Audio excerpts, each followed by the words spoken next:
kasih karunia-Nya, karena anugerah-Nya, sehingga Dia datang untuk menyelamatkan, mengorbankan dirinya. Pada intinya bahwa setiap kehidupan kita harus betul-betul memahami cara program karya Kristus di dalam setiap kehidupan kita. Lewat penebusannya, lewat rencana Allah, lewat kelahirannya, semuanya itu diprogramkan supaya kita mengerti bahwa rencana Tuhan tujuannya supaya untuk membawa kita bukan sekedar menjadi orang percaya, tetapi betul-betul memindahkan kita kepada yang tadinya hidup di dalam gelap menjadi hidup di dalam apa? Terang. Nah, tujuan Tuhan kita harus pentingkan bahwa kita harus memikirkan, harus kita betul-betul fokus ke dalam hidup kita. Bagaimana kita harus berfokus kepada anugerah Tuhan, berfokus kepada rencana Tuhan. Karena begini, seringkali orang ingin memahami atau merasakan yang namanya kemenangan, merasakan yang namanya berkat, tetapi lupa pada esensi pusat yang seharusnya dilakukan langkah-langkah untuk meraih kemenangan tersebut, yaitu apa? Kita harus tinggal di dalam apa?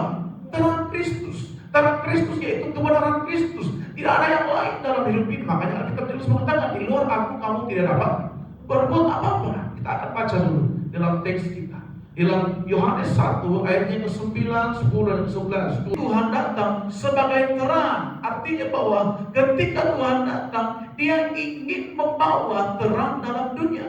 Karena apa? Dalam dunia ini, dalam hidupnya ini kita tahu persis bahwa segala kegelapan, segala hal-hal yang negatif, segala hal-hal yang di luar setiap rencana Allah sedang terjadi. Bahkan ingin membawa, mengeroti manusia, menggerogoti manusia untuk membawa manusia untuk hidup di dalam apa? Dosa. Makanya Alkitab jelas mengatakan begini, karena apa? Begitu besar. Kalau kita mengerti karena begitu besar kasih Allah untuk memindahkan kita dari kerajaan neraka pindah ke dalam kerajaan surga, artinya kita juga harus betul-betul siap. Kita harus betul-betul hidup dalam penyerahan. Nah, saudara Tuhan, pentingnya kita memahami ini karena apa? Sebuah kekristenan bukan sekedar kita menjadi orang percaya. Selalu saya katakan, mengapa? Karena kita harus mengerti bahwa Tuhan datang ke dunia. Kita harus mempunyai respon yang benar. Kita harus mempunyai respon yang kuat. Tanpa respon yang benar, seringkali kita hanya menjadi orang Kristen. Karena beda orang Kristen, tetapi orang Kristen yang betul-betul bertindak, meresponi, melangkah. Nah, di sini firman Tuhan mengatakan apa? Bukti, bentuk, amin. Susah untuk kita mau diterang kalau kita tidak mau dibentuk. Namanya proses. Nah, dalam hal ini firman Tuhan ingin membawa kita supaya apa? Supaya di dalam hidup kita bukan aku lagi, makanya hidupku bukannya aku lagi, melainkan apa? Kristus. Kenapa begitu? Karena Kristus tujuan Tuhan datang ke dunia untuk menyelamatkan saudara dan saya. Tidak ada hal yang lain. Benih yang Tuhan tanam, benih yang Tuhan tanam bukan sekedar benih menjadi orang percaya, tetapi tidak bertindak, bukan. Tetapi Tuhan membawa kita supaya kita betul bertumbuh. Makanya begini, kita dipanggil, terpilih dan setia. Setia sampai kapan? Setia sampai akhir. Selama nafas dalam hidup. Kalau engkau tidak memiliki rasa respon yang benar dalam firman kebenaran, rasa aman itu akan rasa aman itu tidak ada dalam hidup orang percaya. Kenapa? Karena yang ada di hidup kita hanya ketakutan, hanya hal-hal yang di luar Kristus yang kita lakukan, di luar kebenaran, di luar hal-hal yang Tuhan programkan dalam hidup kita. Dikatakan ayat 10 dikatakan begini, kalau orang yang ini tidak mengenal Allah. Akibat dosa membawa menggerogoti manusia, mengakar dalam setiap manusia. Nah, inilah yang Tuhan tujuannya. Makanya kita diciptakan bukan sekedar untuk pribadi kita, bukan sekedar untuk keinginan kita sendiri, tetapi kita diciptakan suatu dorongan, suatu tujuan. Ada tujuannya supaya kita serupa dan segambar Kristus. Nah, sebelum kita masuk serupa segambar Kristus, kita harus mengerti dulu untuk apa kita dipanggil. Makanya firman Tuhan selalu jelas bahwa kita harus mengerti status kita di dalam Tuhan. Kalau kita tidak mengerti status kita dalam Tuhan, kalau kita betul-betul tahu kita anak Tuhan, kita harus betul-betul melakukan sesuai dengan kehendak Raja Bapa kita. Kita panggil dia Bapa, kan? Kalau kita mengerti dia Bapa, artinya kita anak. Harusnya gaya hidup kita, kekristenan itu, karakter itu, bentuk itu, gaya hidup kita Kristus ini harus serupa dengan Kristus. Nah itu yang dimaksud. Makanya begini Alkitab yang mengatakan, aku dulu yang tadinya lama sudah menjadi ciptaan yang baru. Sesungguhnya yang baru sudah datang. Artinya bahwa apa? Ketika terang itu, ciptaan yang baru itu sudah ada melekat dalam hidup orang percaya. Orang percaya itu hidup terus memandang Kristus, meninggalkan hal-hal yang lama. Nah itu status kita. Nah saudara-saudara Tuhan, setiap tahun saya selalu katakan begini, percuma setiap kali tahun kita lakukan segala sesuatu, merayakan segala sesuatu, tetapi tindakan pertobatan itu tidak ada. Nihil, amen. Tidak ada gunanya. Hal-hal yang ini yang seringkali membuat kita menjadi orang stagnan, tinggal menjadi orang percaya, tinggal menjadi Kristen, tetapi penting tindakan kita, perbuatan kita bertolak belakang. Makanya begini, kita menyebut Tuhan, tapi apa? Hati kita jauh. Ini sudah betul tidak di mata Tuhan, itu harus dievaluasi kembali. Karena begini, Alkitab mengatakan selangkah saja apa? Maut. Kalau engkau cacat di hadapan Tuhan, domba pun kalau cacat tidak jadi dikorban. Kita ini domba atau kambing? Semuanya. Belum mengerti? Kita domba atau kambing?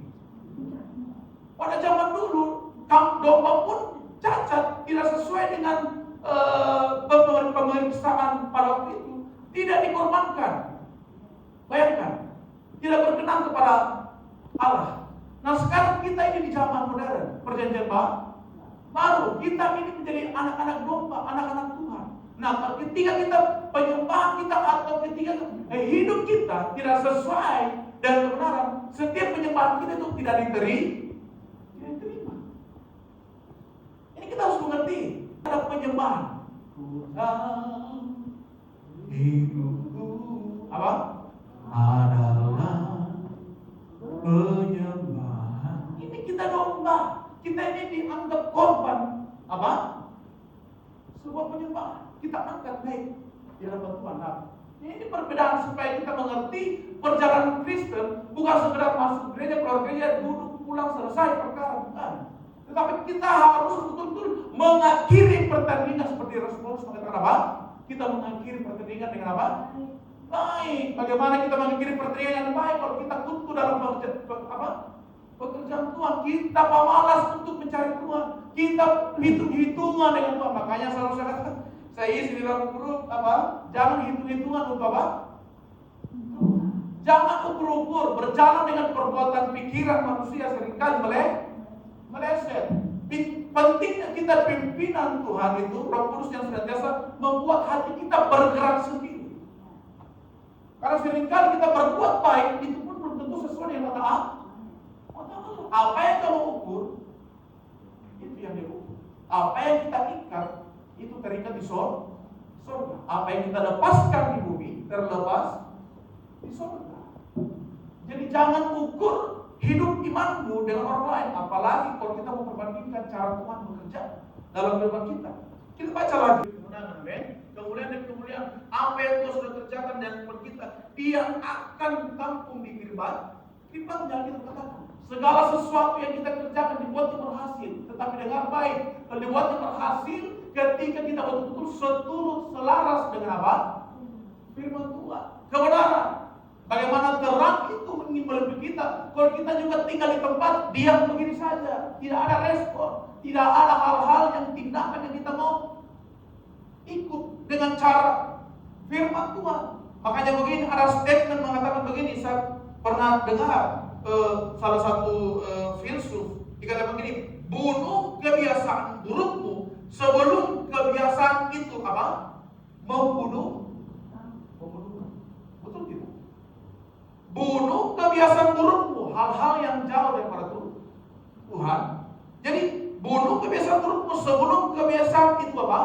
Membunuhmu. Nah inilah yang harus menjadi standar orang percaya. Karena seringkali kita membuat segala sesuatu, kita sudah anggap itu benar. Tetapi belum tentu benar di mata Tuhan. Ukurannya sangat berbanding jauh. Tetapi ketika kita dipimpin oleh Roh Kudus, kita disebut anak-anak Allah. Makanya anak-anak Allah yaitu apa? Dipimpin Roh Kudus. Tanda-tandanya. Sehingga kehidupan kita menjadi orang-orang yang bertobat, menjadi orang-orang yang berubah, bukan hanya sekedar berubah, berubah, tapi berbu. Nah itu standar kekristenan. Kalau kita tidak mengikuti standar kekristenan, toh pada akhirnya yang menentukan kita kemana. Kita tidak tahu. Kalau kita tanya satu persatu, tujuan hidupmu seperti apa sebenarnya? Tujuan hidupmu kita mau kemana sebenarnya? Hanya menjadi orang Kristen? Tidak. Kita menjadi orang percaya, toh itu pun ada pemurni. Ada harus pemurnian. Pemurniannya apa? Tuhan kasih penyakit, Tuhan kasih masalah, Tuhan kasih segala sesuatu. Cobaan supaya apa? Kita betul-betul murni bergantung sama Dia. Bukan bergantung pada kekuatan, bukan bergantung kepada uang, bukan bergantung pada hal-hal. Makanya apa gunanya engkau apa? Memiliki isi dunia. Tetapi ketika engkau tidak punya Yesus, nyawamu apa? Menjadi taruhan. Siapa yang mau gitu? Makanya jangan andalkan segala sesuatu kecuali hanya kepada siapa? Dia. Karena Dia satu-satunya terang itu, keselamatan itu, memegang kunci keselamatan. Saudara dalam Tuhan, sekarang firman Tuhan ada banyak hal yang Tuhan sudah dorong di depan kita. Sekarang tergantung kita mau taat enggak. Dan Kristen hanya satu, taat. Yang tiga yang tidak taat bukan Kristen. Arti Kristen apa? Pengikut Kristus, serupa dengan Kristus. Ketika engkau tidak serupa dengan Kristus, jawab sendiri. Makanya begini, dengar baik. Iblis tahu kebenaran. Dengar, iblis tahu kebenaran. Iblis tahu kebenaran, tetapi apa yang dilakukan Paulus contoh. Yang kita tahu ada benar Hawa. Amin. Disuruh makan itu buah. Apa dia katakan? Kalau engkau makan buah, engkau akan menjadi seperti Tuhan. Itu yang dia makan apa? Apa yang terjadi? Saya tidak usah terlalu banyak hal itu, tetapi kita pasti mengerti. Tetapi poinnya, supaya kita mengerti bahwa banyak orang menganggap segala sesuatu dikerjakan sudah benar. Tetapi benar ukuran manusia belum tentu benar di hadapan Tuhan. Itu salah satu contoh. Makanya begini, kekristenan harus siap apa? Kehilangan. Apa yang harus kehilangan? Contoh Paulus. Apa yang kuanggap keuntungan bagiku, kuanggap apa? Rugi. Karena apa? Pernah baca ayatnya? Apa yang kuanggap untung dahulu sudah kuanggap sampah. Karena apa? Kristus. Siap kehilangan. Engkau mau kehilangan apa? Silakan Tuhan sedikit mengizinkan kita untuk bangun hubungan saja. Susah. Kita belum bisa untuk susah. Kita pun mau dikorek, kita punya gaya-gaya karakter yang keras begitu, mau dikorek, susah sekali kita terima. Tersinggungnya berat sekali. Keburukan itu masih melekat kepada orang-orang yang mau menjadi seperti Paulus ini. Susah. Makanya orang yang betul-betul mengikuti Kristus siap sangkal diri. Makanya Alkitab mengatakan orang percaya, orang Kristen dipanggil bukan sekedar menjadi orang percaya, tetapi untuk menderita. Kenapa harus menderita? Karena orang yang masuk dalam kerajaan sorga harus kudus. Alkitab terus mengatakan, kuduslah kamu sebab aku kudus. Makanya begini, Tuhan datang ke dalam dunia untuk membawa kita kepada kerajaan yang tidak tergoncang. Pernah tidak baca ayatnya? Kita dipindahkan kepada kerajaan yang tidak tergoncangkan. Bagaimana bisa kita hidup yang bumi ini yang sedang sementara goncang ini, yang sementara ribut ini, yang sementara serang menyerang ini, kita mau dipindahkan ke kerajaan surga, harus diproses dulu. Coba tanya, mau nggak diproses? Kristus dalam kehidupan kita, status kita sebagai anak Allah, harusnya perbuatan kita, amin, keputusan kita, tindakan kita berubah. Bertobat. Ada banyak orang semua mau diselamatkan. Mau diselamatkan kantongnya, apalagi? Mau diselamatkan penyakitnya, mau diselamatkan apa lagi? Banyak hal. Tetapi Tuhan tunggu ketaatan kita. Susah, berat, sakit. Nah itulah salib. Tidak ada salib yang mau nyaman-nyaman. Contoh siapa? Ayub. Banyak kisah ini. Tetapi harus kita mengerti bahwa Ayub bisa melewati semua, bukan karena dia betul-betul karena dia bilang dia hanya sekedar dia saleh seperti di luarnya seperti apa. Tidak, karena betul-betul roh yang ada dalam diri ini. Bagaimana roh itu bermanifestasi kalau kita tidak merespon? Banyak hamba Tuhan besar kaliber apapun bicara, kalau respon menghil, tidak ada, nol. Makanya iman tanpa perbuatan apa? Mati, kosong. Kekristenan tanpa ketaatan kosong. Hanya berkata-kata kosong. Ku tahu hidupku apa? Adalah penyembahan. Seringkali kita hanya mengalir di Tuhan yang kita sudah menjadi orang Kristen, mempersembahkan ini, mempersembahkan itu, melayani itu, ini. Tapi harus kita tahu motivasi kita apa. Hanya sekedar, mungkin hanya Tuhan yang tahu. Tapi sekedar kita melayani, tapi pelayanan yang kita lakukan tidak sebatas itu. Tetapi yang Tuhan taruh dalam kepala kita satu filter supaya kita mengerti bahwa kita dipanggil, terpilih, bukan sekedar melayani, tetapi betul-betul taat sampai mati. Alkitab berkata, siapa yang bertahan, dia yang harus wajib punya SIM, kita harus wajib punya surat-surat lengkap. Kalau dia tidak melakukan semua undang-undang atau cara-cara lalu lintas pun, kita ditangkap, kita masuk dalam hukum. Bagaimana dengan kerajaan surga? Makanya begini, kalau dunia pun punya peraturan, kira-kira surga tidak ada peraturan enggak? Saya tanya, surga tidak punya peraturan? Lebih parah lagi, apalagi surga. Nah, di sini kita harus memahami, memang sangat miris karena banyak orang yang mengikuti Tuhan, tetapi tidak mau disangkal setiap hal-hal yang bertolak belakang. Nah, saudara kesempatan Tuhan harus kita tanamkan dalam hidup kita. Hidup kita ini hanya kesempatan apa? Kesempatan untuk kumpul harta, kesempatan untuk melakukan hal-hal yang membuat kesenangan kita, bukan. Kesempatan kita memperbaiki hidup kita, menyelaraskan hidup kita dengan kebenaran. Karena itu sangat berat, sangat susah. Harus pikul sekali. Maka saya katakan tadi, Paulus saja, mau dibilang sekaliber apapun, sekelas Paulus pun, dia harus rela apa? Kehilangan apa yang dianggap apa? Keuntungan baginya, tetapi apa? Dianggap rugi karena apa? Kristus itu bagaikan mutiara, bagaikan emas, bagaikan tidak ada bisa tandingi. Makanya saya katakan tadi, engkau apa gunanya engkau memiliki apa? Segala isi dunia, tetapi kalau engkau tidak punya Kristus, engkau bisa dikenal oleh Jokowi, engkau bisa dikenal siapapun pejabat-pejabat, tetapi kita kesempatan umatku binasa kalau tidak mengenal, umatku binasa kalau tidak mengenal Kristus. Saudara mimpi di mana? Makanya ada perbedaan. Makanya begini, kekristenan tidak ada limitnya. Bukan unlimited, tapi tidak ada limitnya. Kita harus betul-betul memahami supaya gaya hidup orang percaya betul-betul memahami seperti Kristus. Supaya apa?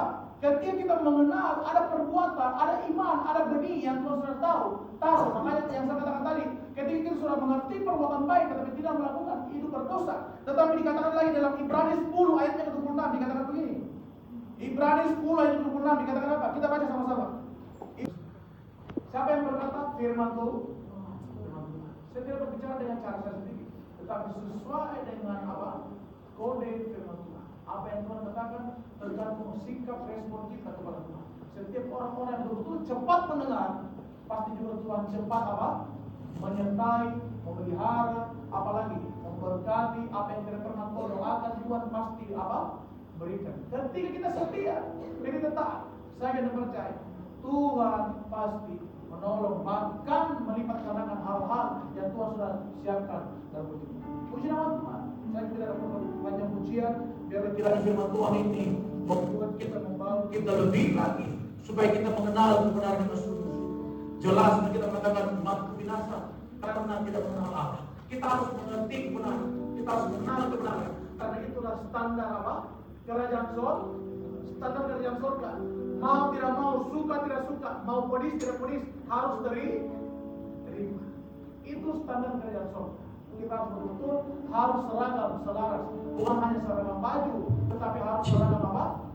Kebenaran, standar Kristus. Amin. Kita berpujian.